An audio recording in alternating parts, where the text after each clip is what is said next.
This is the Greg Bedard Patriots Podcast with Nick Cattles. The Patriots have made the move. They are going to Drake Maye on Sunday against the Houston Texans. Was that the right move? Was it a panic move?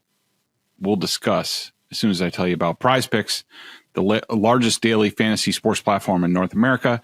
Download the PrizePicks app today and use code CLNS to get $50 instantly when you play $5. That's code CLNS on PrizePicks to get $50 instantly when you play $5. It's guaranteed. PrizePicks, run your game. Also, take the guesswork out of buying tickets with Gametime. Download the Gametime app, create an account, and use code CLNS for $20 off your first purchase. Download Gametime today. What time is it? Game time. And you know what also time it is? It's Drake Maye time. First, let's do a little bit of business police blotter. The NFL has placed safety and captain Jabrill Peppers on the commissioner exempt list following his arrest over the weekend. Peppers, a team captain, may not practice or attend games while on the list. He can't even come into the building. The 29-year-old was arrested on Saturday morning. Very serious charges: assault and battery, assault and battery with a dangerous weapon, strangulation, possession of a Class B substance believed to be cocaine. Peppers has entered pleas of not guilty. His next court date is scheduled for November 22nd. Jabrill Maye talked about it today. I just want to be clear that any act of domestic violence is unacceptable for us as a team, no matter if you're a player, staff member. We're wholeheartedly against any type of domestic violence. He also went on to say, I do think that Jabrill has to go through the system, has to continue to go through a due process, and we'll see how that works out. So obviously he is not closing the door on him. Could we get further clarification at his next court date? It's possible. In my experience with these things, unless the victim recants, which is possible, that he's probably not going to be back this season. Certainly, possibly could be, but the wheels of justice spin slowly. I don't think we're going to have to wait for a trial or anything like that. We've heard from his attorney said that they have video evidence that paint Peppers in a more favorable light. We'll have to see all that shakes out. But certainly disappointing for the Patriots. Certainly one of their leaders, physical guy. I was just touting him a couple weeks ago, and Jabrill Maye did the same thing as well. With his hustle and tackle on the next to last play against the San Francisco 49ers. He's just that kind of player, and the Patriots keep losing those type of players, whether it's Juwan Bentley or David Andrews and now Peppers. Certainly disappointing and just another blow, so to speak, with the season. But aside from all that, the Patriots have pulled the lever. They have announced that Drake Maye will start. Jacoby Brissett will go to the bench for Sunday's game against the Houston Texans. Jabrill Maye said today, I think now Drake gives us the best chance to win. Now and going forward, he's been getting better every single week. As I've said before, at the end of training camp, he actually was trending at a very high rate. That has continued through the early part of the season, so it was solely my decision to make this choice. He was asked about whether this was part of the plan, whether the plan was expedited. He said, I wouldn't say the plan was expedited. Again, the end of training camp, he was trending up, and that never slowed down. So at this point, he gives us the best chance to win. He did also, Gerard went on to say that Elliott and ownership, all of us were on board with the change. Not really sure why. I mean, I understand why ownership would be involved. But, I mean, we just heard from Jabrill Maye, I don't know, a week or two ago, talk about how ownership has basically left him and Elliott alone. Made it sound like he barely even sees them or talks to them, and now all of a sudden they're involved in this decision, or at least they're being appraised of it. I don't really understand the need for that, other than I do think that ownership was involved in this decision in some way, shape, or form. As to the decision itself, and we'll get into a little bit, Drake Maye, is he ready? Is this a great opponent for him to be going against? We'll talk about that in a little bit, but let me just say, and I wrote this and sort of talked about it on Felger and Maz the other day. When the news came down, I was on air when the news came down. This doesn't sit very well with me. I was all on board for the plan. First of all, let's go back to the beginning. I was on board with them drafting Drake Maye, 3rd overall, all the way through. I have never had any doubts that he has the type of traits from his arm strength, athletic ability, build. Would you like his hands to be a little bit better for a Northeast team? Yes, but we'll have to see how that goes. He'll certainly get that opportunity for the rest of the season. I think he's very raw. I think he's very inexperienced compared to other guys in his draft class who have been, playing and on the whole doing a good job to, typical sort of rookie season, other than Jaden Daniels start slow and start to make progress. And, you're hoping for the same thing with Drake Maye. I mean, I would have been fine. I would have been better. I would have felt better had they been able to push this off to, say, mid-season, second half of the season, when it was clear the Patriots were out of contention. And you could make the argument that at 1-4, they're out of contention right now. And that's fine.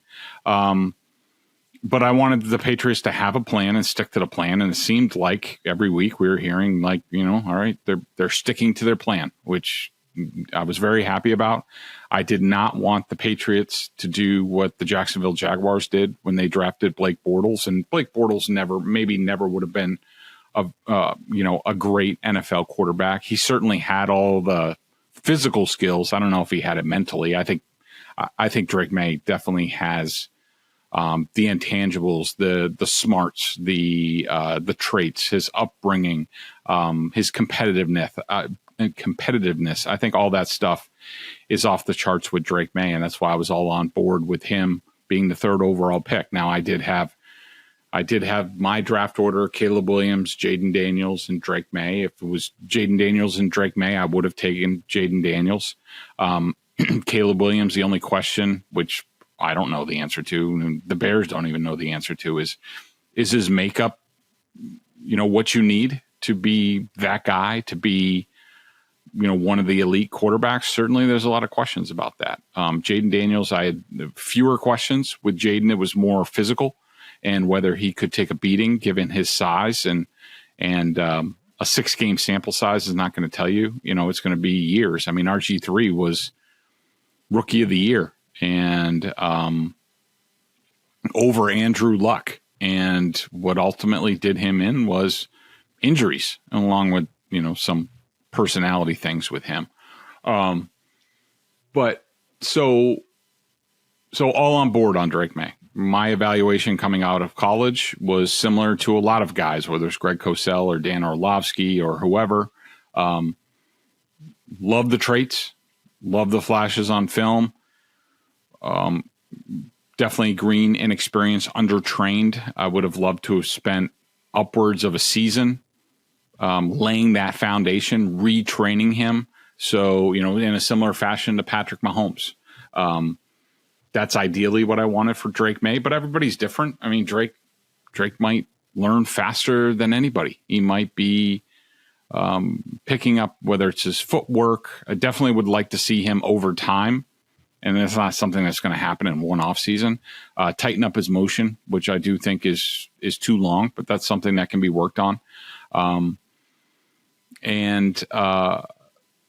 I just thought especially considering this offense, and that Alex Van Pelt has said, like, you need to operate from under center in this offense.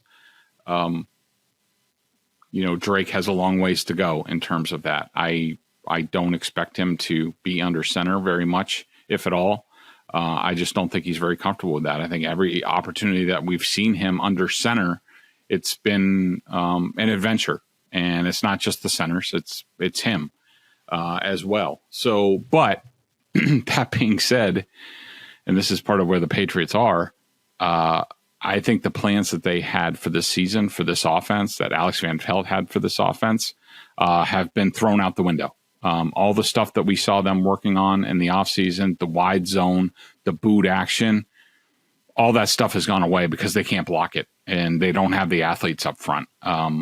Could that change a little bit with Maye as the quarterback? It's possible. I mean, he'd certainly be much better on the boot actions and things like that, just because of his speed, where he can threaten the outside, but also his ability to flip the hips is way better than Jacoby Brissett. But this from a schematic and scheme standpoint, this might be a good fit, a better fit than, say, if Jacoby Brissett was out there and running what Alex Van Pelt visualized for his system. That is under center and all that stuff, the wide zone and the boot and stuff like that. They just don't do that anymore. Their best runs are duos inside, and you see them pulling guards, and it's more like the traditional Patriots offense. And I do think that style of offense is more conducive to the shotgun or pistol or whatever they decide to do with Drake Maye. Whereas if the Patriots were humming with the wide zone and Van Pelt's scheme with Brissett, as far as operating it, I'm just talking about if in that scenario, if Brissett was the one holding them back, that the runs were there and the boot action was there, but Brissett just couldn't do it. I think that would be a harder fit with Drake Maye. So in the current state, the Patriots' current state of offense, do I think he can operate this? Yeah, I do. But back to the decision itself. And like I said, I don't know if I finished my thought, but, I viewed Drake Maye and Bortles similar in terms of prospects. Maye had a much higher ceiling because of intangibles, but in terms of the athlete, they were sort of inexperienced. The Jaguars surprised everybody by drafting him. I don't know, it was in the top 10, maybe even top. I think it was around 6, and shocked everybody. I think I had him more in sort of the teens type of things, but they saw the physical traits in a somewhat similar decision that the Patriots made. They saw the physical traits and they said, we're going to take him. And the GM at the time, Dave Caldwell, said when they drafted Blake Bortles, he's not playing his rookie year. We are going to build him up. We are going to train him correctly. He is not going to play. Guess what? With Chad Henne at quarterback, their version of Jacoby Brissett, the Jaguars started 0-3, 0-4. Blake Bortles started. Now, he did take them to an AFC Championship game and might have beaten the Patriots if a certain fumble call went the Jaguars' way. But that was more about the running game and the defense with that team. He made a few plays, but the fact of the matter is a quote unquote franchise quarterback, he was out of the league in 6 years. And I just worried about that with the Patriots. I said from the beginning, you take Drake Maye, that's fine. And I don't care if he doesn't start until year 2. That does not matter to me. It doesn't matter to me at 3 overall, not one bit. As long as you get the guy and you believe he's the guy and you train him up to be the guy, I'm fine waiting a year. I don't care about wasting a year on a rookie deal or anything like that. Never cared anything about that. The development of Drake Maye was first and foremost. The Patriots said they had a plan. I thought they were sticking to the plan. To me, this is not the plan. To start him week 5 against the Houston Texans with a 1-4 team, with an offensive line that has been as bad as the Patriots have been. Now, it was a little bit better on Sunday against the Dolphins, who aren't exactly challenging up front, certainly not without Jalen Phillips. Yeah, it was better. I'll give them that. And it looks like this group with Vidarian Lowe and Michael Jordan, who probably has been their best offensive lineman so far. And Nick Leverett certainly had his challenges in this game. I think he's a better player than that. How good? I don't know. Owenu back at right guard still doesn't look great. I question his conditioning. He seems to wear down. And DeMontre Jacobs at right tackle had some rough reps, gave up a lot of pressure. But on the whole, I would say it was pretty decent for a guy who's never really played there in his first game. So there is hope that this offensive line, which played all, 75 snaps, whatever it was, 60 snaps, that this can be their unit that they go forward with and figure it out. But look, the Patriots are 1-4 at this point. What doesn't sit well with me is they made this decision coming off a game, and we'll talk about this more in a minute, where I thought the loss to the Dolphins, 15-10, against a bumbling Dolphins crew that was throwing up all over themselves again multiple times. To me, that loss was about the coaches. It was about Drake Maye. It was about Alex Van Pelt. It was some about Covington. Special teams, wasn't great. And to me, this reeks of a panic situation that a Patriots team that if they were better coached, if they were more buttoned up in what they do, they would be 3-2 at this point and tied for the division lead. And we wouldn't be talking about Drake Maye, but they botched the end of the Seattle game, botched the end of the first half of the Seattle game when Drake Maye gave Seattle 3 points that would have been handy. It would have been advantageous to the Patriots later on in that game. They botched that game. The Miami game was just a complete debacle in my mind. And I just think scapegoating Jacoby Brissett is just wrong. I mean, look, did he play well? No. But the fact of the matter is he led them on a scoring drive. It was part of a scoring drive that should have had a touchdown with a go-ahead touchdown with a minute left to Jalen Pope. But the rookie, was it a perfect throw? No. Was it a good throw? No. But it was good enough. I mean, there's like 4 or 5 yards when he touches the ball between him and the end line, and all of a sudden Jalen Polk decides to scissor kick his legs, and he can't get both feet in bounds. If he catches that ball, I don't think they're making this move to Jacoby Brissett.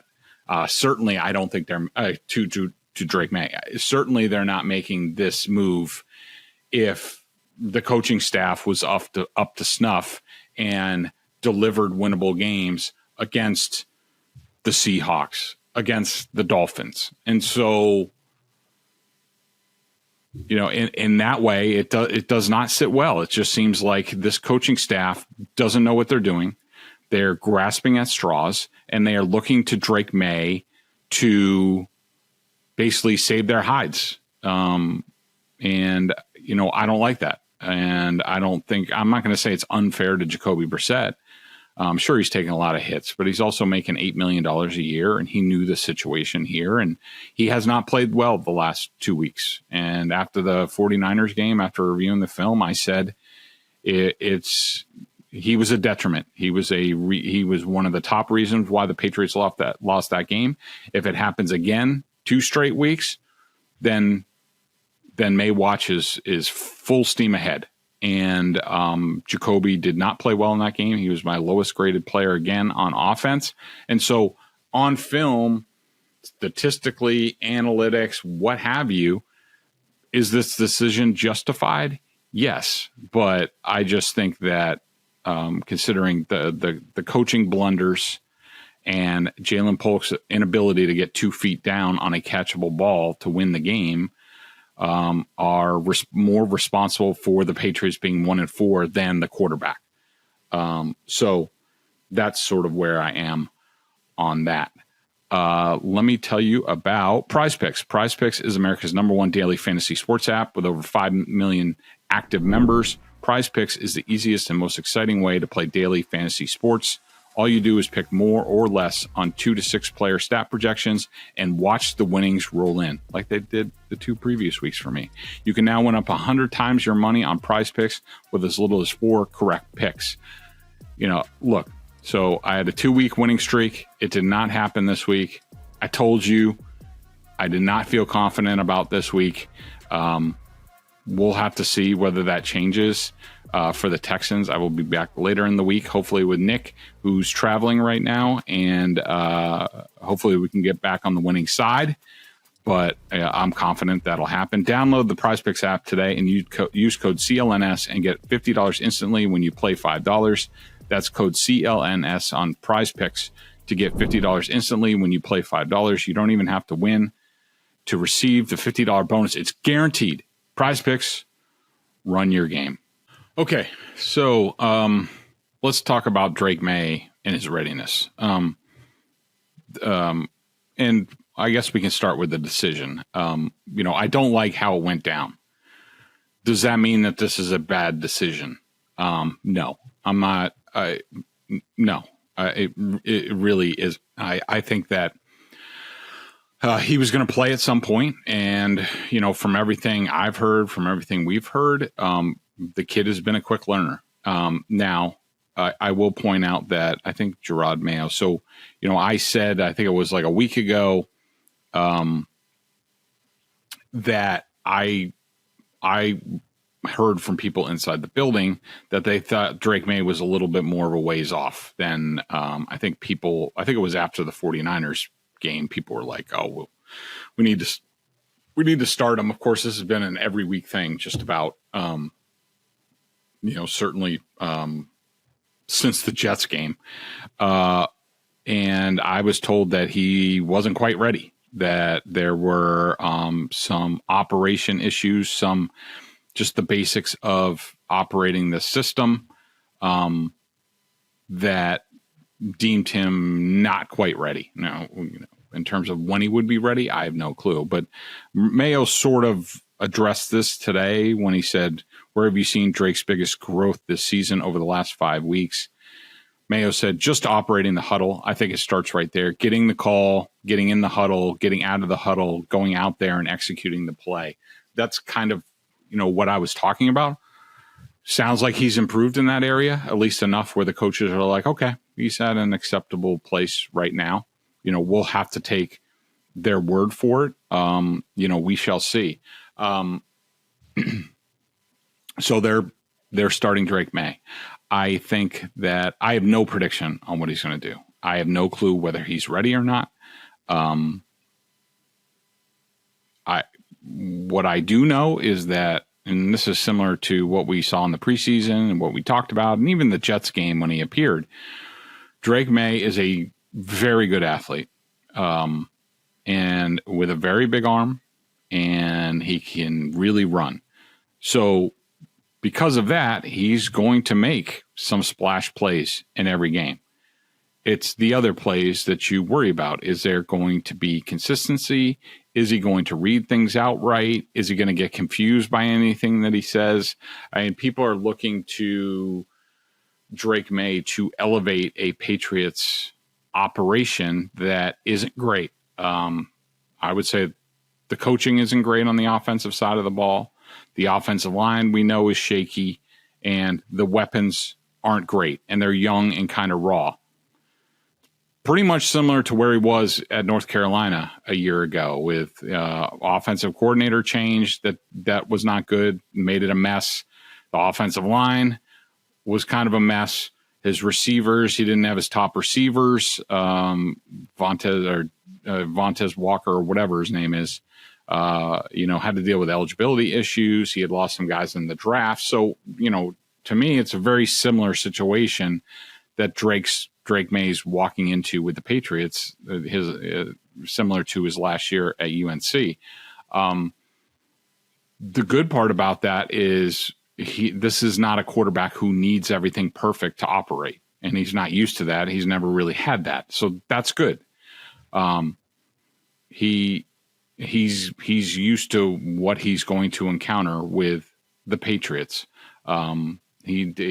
As opposed to, say, Mac Jones, who probably needed a little bit more of like perfect situations. Drake Maye doesn't need that. Now, that being said, Drake Maye wasn't great his last season at North Carolina. So you can't say like Patriots fans are hoping Drake Maye is going to elevate a suboptimal operation. Drake Maye didn't elevate a suboptimal operation at UNC. Now, he's a year older. He's around professional players. He's around professional coaches. Can that also help him? Yeah, absolutely. But, you just worry about the consistency. And I don't really look, they made their decision.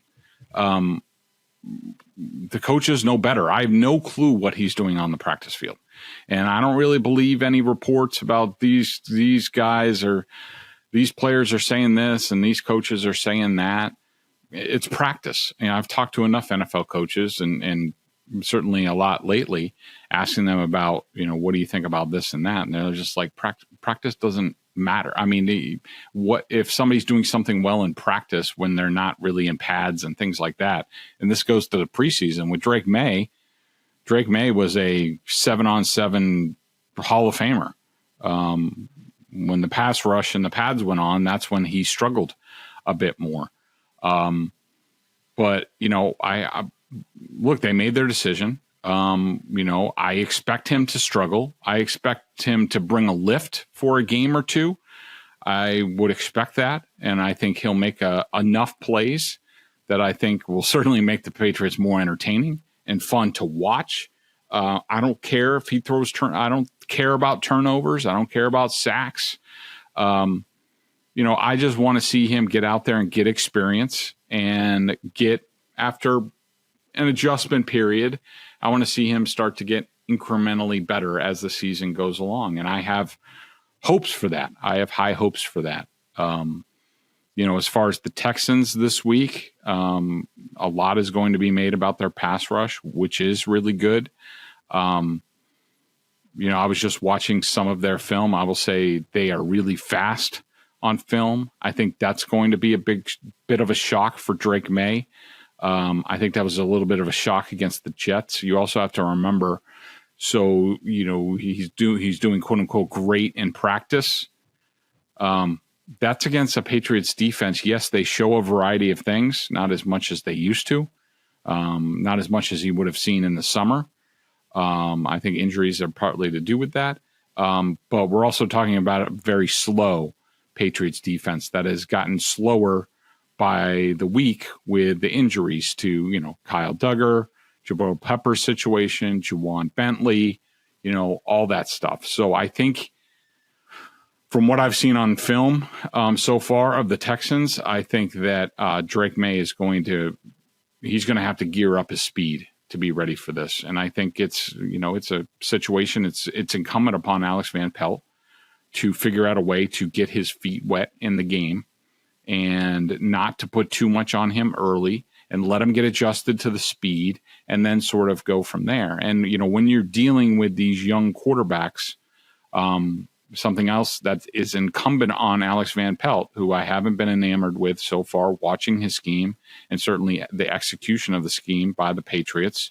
There were some route issues in this past game, which weren't great, and I think led to some poor plays by Jacoby Brissett. It's incumbent upon Alex Van Pelt he needs to determine what Drake Maye can and can't do right now. And he needs to, I don't care if it's simple. I don't care if they have, 5 to 7 plays that that he can execute. You can dress him up in different ways and you can get to him different ways, but fundamentally they're the same type of plays. And Alex Van Pelt is going to have to figure that out and put Drake Maye in those situations. And I don't care if they have to do it the whole game against the Texans. I don't care if the Texans get it figured out. But what you can't do is all of a sudden get into a game and put Drake Maye in a position where he's uncomfortable with the play calls, that he's not used to them. So, you'll also often hear, I heard Josh McDaniels talking about this on Julian Edelman's podcast when he was asked a little bit about Drake Maye, and he talks about like buckets, and when you're a young quarterback, you're dealing with young quarterbacks, that bucket's pretty small. It's like a coffee cup size, but you got to figure out what's in their bucket. and stay there, and then you slowly expand it as you go along. So I would look for the Patriots to do that. I think they're going to take advantage of his legs. I do think that's an advantage for them, especially, these defenses could blitz and tee off on Jacoby Brissett because they knew where he was going to be, and he couldn't really elude anybody, even though he thinks he can. Drake Maye is a different beast. He'll be able to get to the outside on some guys. He'll be able to make some plays with his legs. One thing from watching the Bills-Texans game, and remember, this Texans defense made Josh Allen go 9 of 30. So basically, if Drake Maye can do anything better than that, that's pretty good. Of course, the Texans were getting geared up for the Bills. I don't know how much they're going to be geared up for this.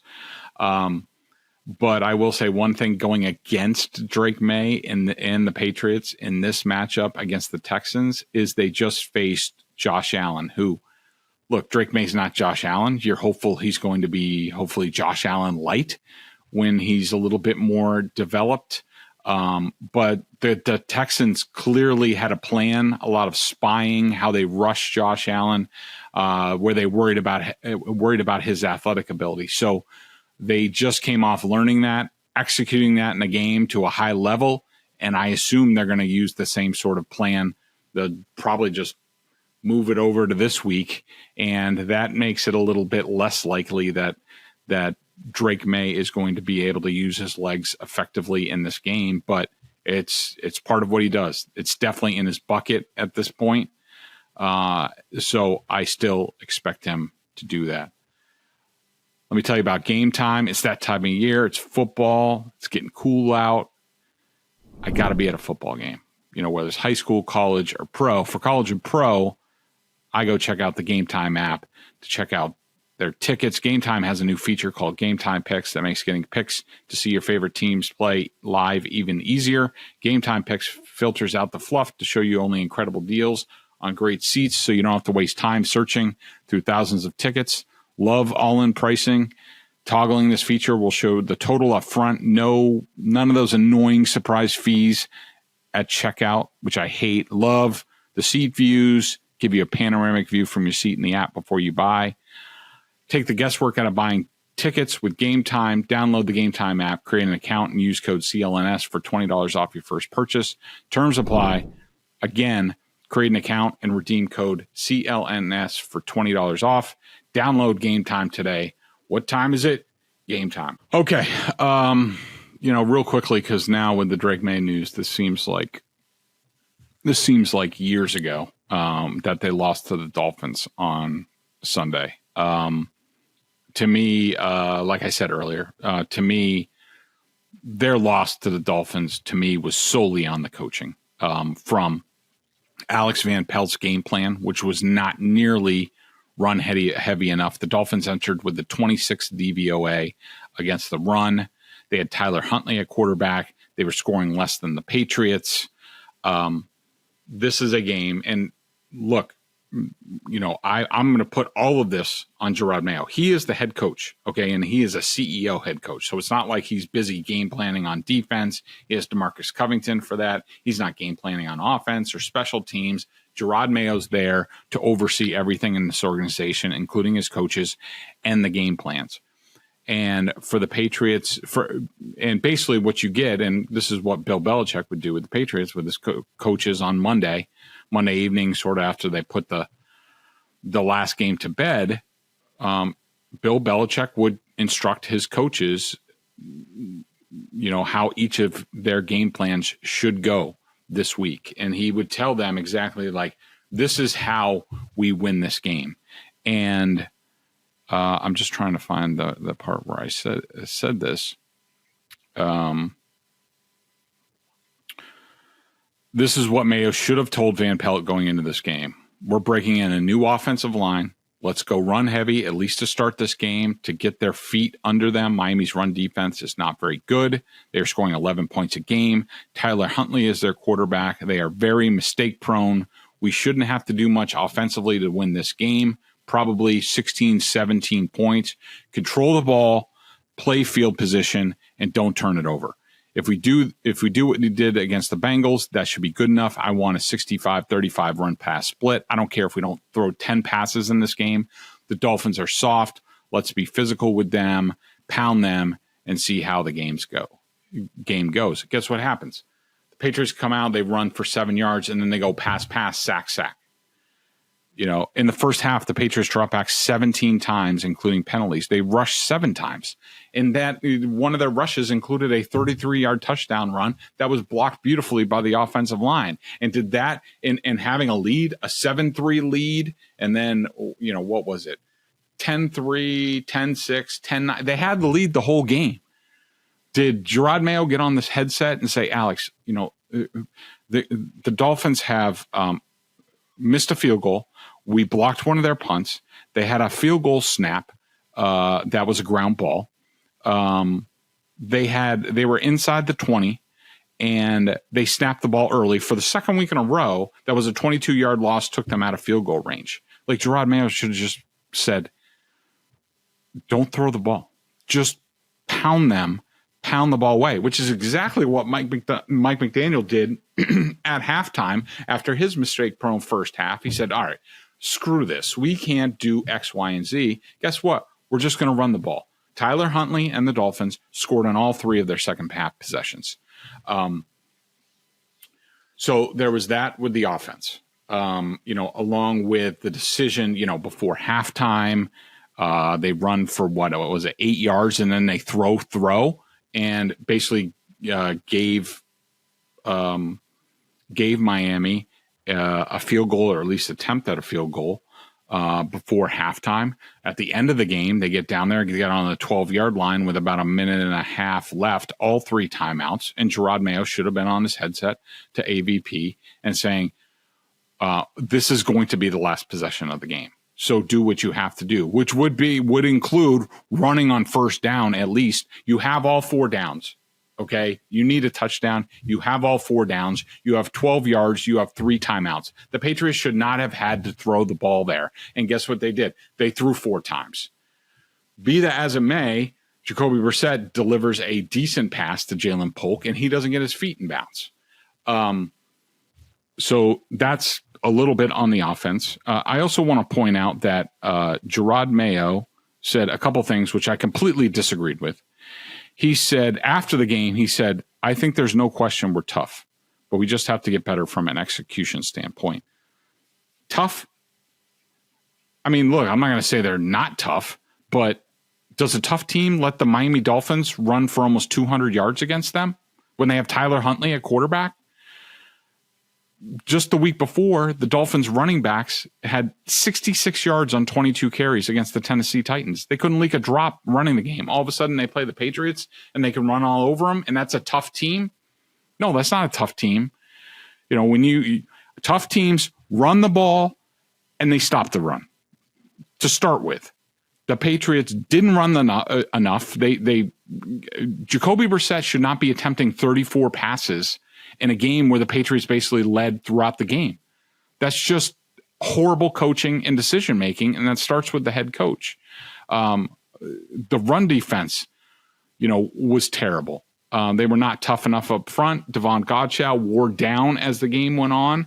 Him and Marte Mapu gave up the game-winning touchdown.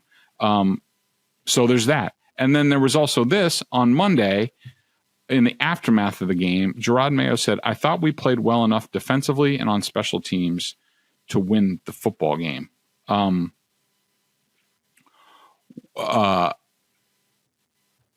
Sorry. I'm just looking for the part where I wrote about this on BSJ. What game was he watching? What is he talking about? You can look, globally at, they only allowed 15 points, but that's also like taking out, how many points? If the Dolphins were a competent unit, if Tyler Huntley could hit wide open guys that were out there and get the ball out of his hands, the Dolphins probably score 30 points in that game. Just because you only gave up 15 points doesn't mean that's good defense, especially not when you're going against Tyler Huntley and the state of the Miami Dolphins offense, which is scoring 11 points a game. All of a sudden they score 15 against you, and certainly should have scored in the 20s. Like I said, the defense allowed, so the Miami running backs rushed 35 times. Remember, Jacoby Brissett dropped back. I think he had 36, including sacks plus penalties. It was like 40. Miami rushed 35 times. Their running backs for 184 yards, including 7 straight times to take the lead with their only touchdown.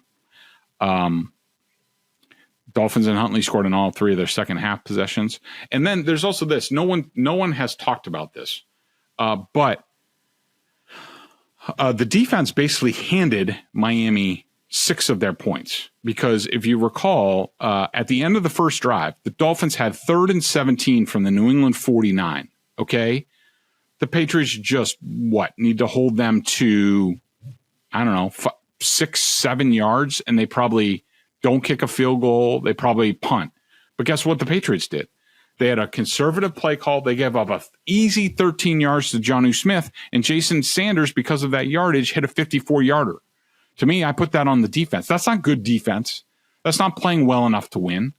That's conceding 3 points. Near the end of the third quarter, the Dolphins had 3rd and 13 at the New England 40, right sort of on the edge of field goal range. Now, I don't know if they did this because they were going against tendency, because the Patriots, and we've seen other teams use this, again, specifically the Seahawks, and they even talked about this. The Patriots are a very high-pressure team on the edge of field goal range. So I don't know if they just did this to screw their tendencies, but it was an epic fail, because Christian Gonzalez, who played great coverage pretty much all day against Tyreek Hill and Jalen Waddle, was asked to play conservative, and he's like 10 yards off of Jalen Waddle, and he catches an easy 11-yard reception, and that leads to a 47-yard field goal. Again, that's good defense. That's good enough. I disagree. And the special teams were good? Seriously, what game is Gerard Mayo watching? Brendan Schooler had a great punt block. Okay. Again, they got Jake Bailey. That's like 2 years in a row. Obviously, they know something from when he was here. But Joey Sly missed a 33-yard field goal. Bryce Behringer had 3 touchbacks that affected field position. In a game like this, field position should have been like, 3rd on the list in terms of things we have to do to win this game. And Behringer was terrible in this game. And he also had a shank punt that was a net of 31 with the return that gave Miami the ball at the New England 44 with 55 seconds before halftime. Luckily, that's when they had the ground ball snapped, but that's not good special teams. So, I don't know what Mayo's talking about. I don't know what games he's watching, because what he should have said was, starting with the coaches and starting with me, it was not good enough against Miami. And he probably just should have fell on the sword. But of course, they don't want to take any blame for anything. He should have said, I lost this game for the team. We did not have the right game plans. We didn't make the right decisions. Nobody was perfect in this game, starting with me. And that is not going to happen again. I am going to learn from that. Did we hear that? No. What we got was Jacoby Brissett got thrown under the bus, and he was made the scapegoat for this game, which was just wrong on so many different fronts, least of which was the Jalen Polk touchdown. That if Jalen Polk gets 2 feet down and they win that game, they're not making this move. I know certain people, and I know, are reporting, oh yeah, it wouldn't have mattered, like blah, blah, blah. But bull crap. You can't bench a guy who led a game-winning drive like that. I mean, look, it wasn't good, but I mean, how many times have we seen this in, Tom Brady or any other quarterback that like, all right, man, he stinks. He's throwing interceptions, taking sacks. But at the end of the day, guess what? I mean, look, Patrick Mahomes is doing this every week. He hasn't been really good this year, but guess what? At the end of the day, he delivers. He delivers a victory.